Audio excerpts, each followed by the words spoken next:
So we get to the front lines now. Dr. Sheraz Siddiqui is Chief of Hospital Medicine at Robert Wood Johnson University Hospital in New Jersey. You heard Dr. Besser mention staffing. How are you guys holding up there?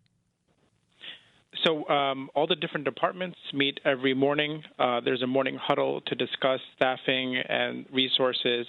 And every department, every division has put together a really great plan of how we're going to surge forward. All those items have been accounted for, and plans have been put into place already. Can you describe how you identify a patient with coronavirus and then what you do to care for them and the resources that takes? So it's basically a symptom issue. If patients are feeling like they're having a fever or a cough, or feeling that they're more short of breath, that's the real important aspect for us.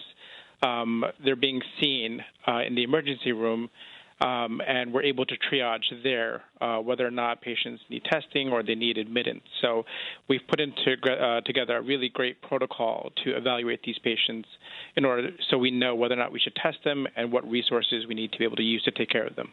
What is your preference from when people who think they may be sick with it should come to the hospital? Because we've heard certain guidance that people should wait a few days to see if their symptoms get worse.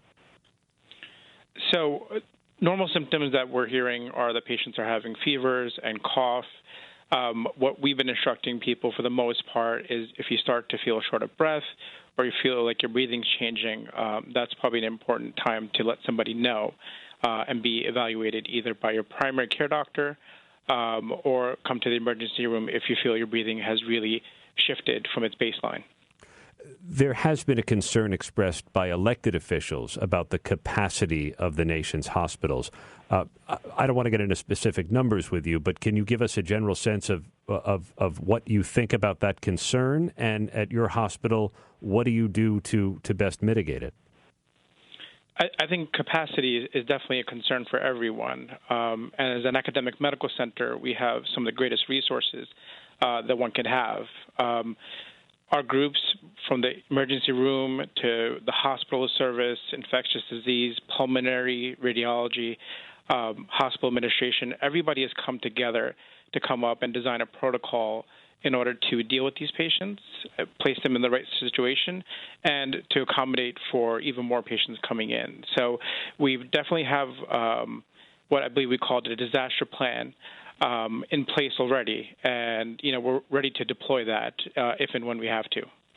I don't get any sense of panic in your voice, and that seems at odds with emergency rooms in other parts of the country.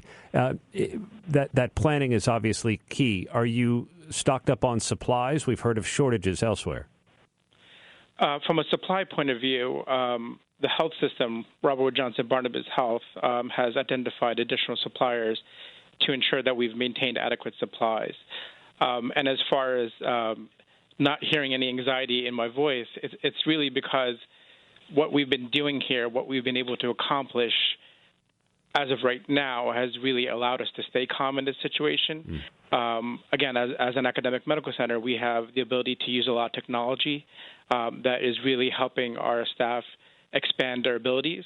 We're using telemedicine and things like that to be able to kind of stretch our abilities even further than we have before. So I think the reason you hear calmness in my voice is because I believe that we are prepared.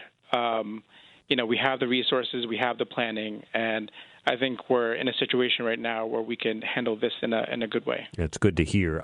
Finally, Doctor, are you able to test all of those that you do want to test? Yes, for now we've been able to test the patients that we feel that we need to test.